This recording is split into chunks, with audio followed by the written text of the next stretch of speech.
I've worked with a few consultants at McKinsey and EY that transitioned to consulting with around 20 years of experience working in industry. What are your thoughts on mid-career transitions into the field?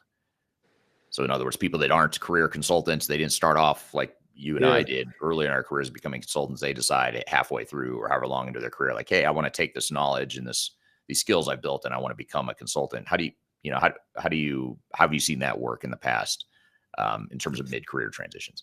Yeah, I think it's a mixed bag, but some people are just natural consultants, right? I mean, they just walk around that way and they fit into the organization really easy. And Eric, I've seen you hire some people who, you know, didn't have a consulting background necessarily, but you saw in them the, you know, a ability. They were natural consultants. They just kind of worked and acted that way. They asked good questions. They seemed to fit in. They were pretty easygoing, right? Not very arrogant. Yeah. Humble, exactly.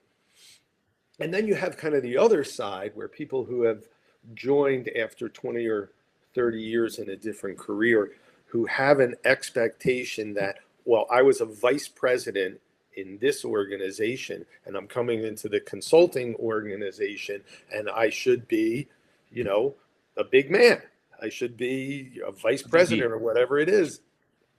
And that doesn't always work so great because you have to learn the industry of consulting.